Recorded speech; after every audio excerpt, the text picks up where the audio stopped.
Anybody who tells you that you got a lot from praying should be arrested. You have stolen somebody's money. Simple.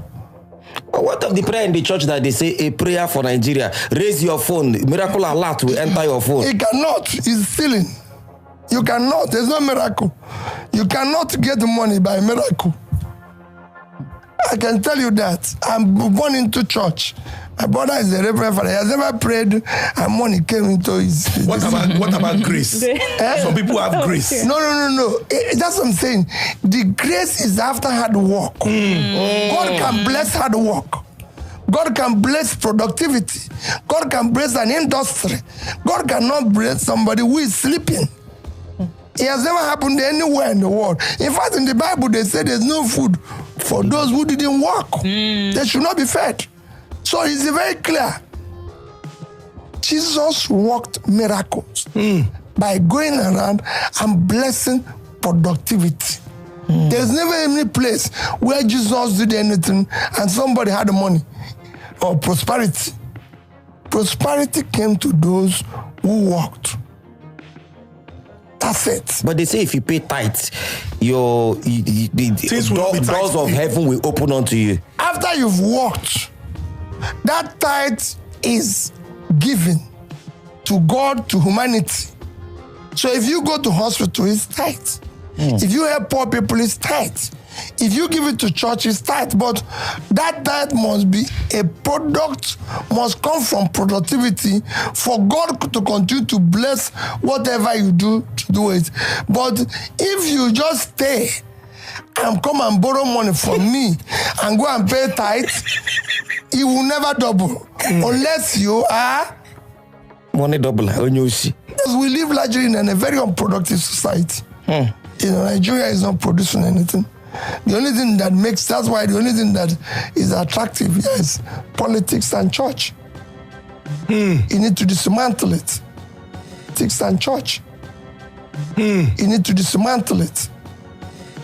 People need to be productive. How can we dismantle? You say we need to the only thing that is attractive is the politics and church. How do we dismantle politics and church? Because it's like two of them are horse and carriage. They go together. Well, it's very simple. If you stop people from stealing public money and use public money for public good, you make politics unattractive.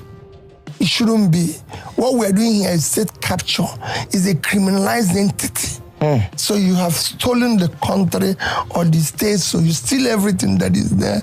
That must stop. The church must teach morals. Church must work.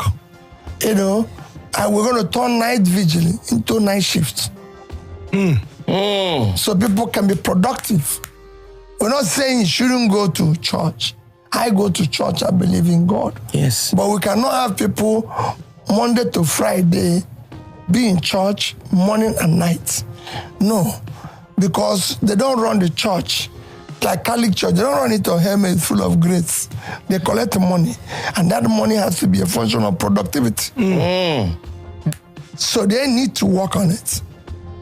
So these are things we need to work on. So people have to touch the right thing, remain prayerful, remain everything, but you must go to church, must go to work. Because it is the work that helps the society. Society must not be productive. prayer. No. Prayer is after work. God can only bless hard work. He cannot bless you for sleeping. After Peter Obi did the famous podcast, and where he said that miracle money was all a sham, total lie, and that rather than people spending economic time fasting and praying, they can use that to do something. This thing went out of control, and many so-called pastors were not really happy with his take, which I find that very, very strange and funny, because Peter Obi never said don't go to church. He never said don't do good to people around you. He never said don't give money to your man of God or to your man of God or to your mommy in the Lord. He never said any of those things. He only said that there is no such a thing as miracle money. That if anyone told you that they can pray to God and God can recharge your account with millions of billions of nairas, those people are a bunch of liars. And if you receive any alert, if money were transferred to your account that you didn't work for it, you should be arrested. What is the controversy in this? Like, what did he say that was really, really terrible or wrong or misleading? No, you tell me. What did he say? What did Peter Obi said that provoked some men of God into reacting? I did a previous video where the man of God, Emmanuel Iran, was angry and he was losing it on the pulpit because Peter Obi said that Nigerians should be wasting economic hours praying and doing night vigil. And according to the man of God, Emmanuel Iran, has the government provide jobs for people to do? Have the politicians live up to their expectations? That if people don't pray, or where are the jobs for them to do? Which I find this to be out of point, right? Because you cannot say that if there is no job, then the only thing for people to do is to fast and pray. No. You cannot say that if the government hasn't provided jobs for people to do, then that automatically means that people should pray day in, day out. No. If the government has not provided jobs for people to do, people can figure out what to do to help themselves. I understand that the government has a responsibility to provide jobs for citizens to do. But if you are from a government like the one of Nigeria that is totally broken, you can also find something to do to support yourself. And that was just what Peter Obi was trying to say. That God does not help an idle mind. That if you want God to help you, you have to do something to help yourself first, and then God can now come and help you. Where is the controversy in this statement?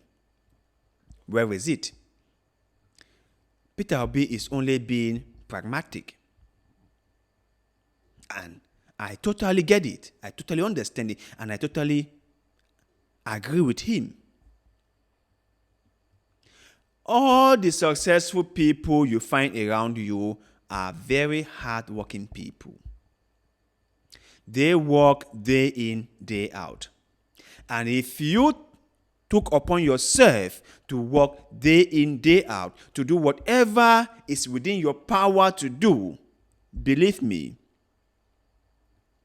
you might not have what you want to eat, but you will have what you need to eat.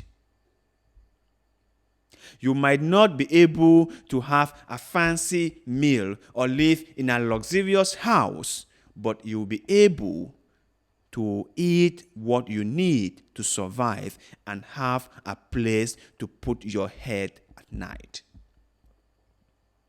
If you wake up in the morning and ask yourself, what can I do to make sure that I can take care of myself and my loved ones? If you did not just sit by and pray and fast and read Bible from morning till night, but rather go into the street and look for something to do, you might not have 3 square meals per day, but you will be able to have at least one. And who say that by doing so for a couple of years, you won't become successful? Who said that? Who said that?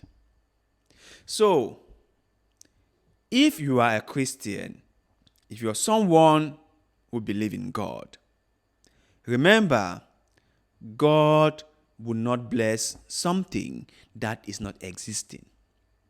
You can't be praying for God to make you successful when you are not doing anything.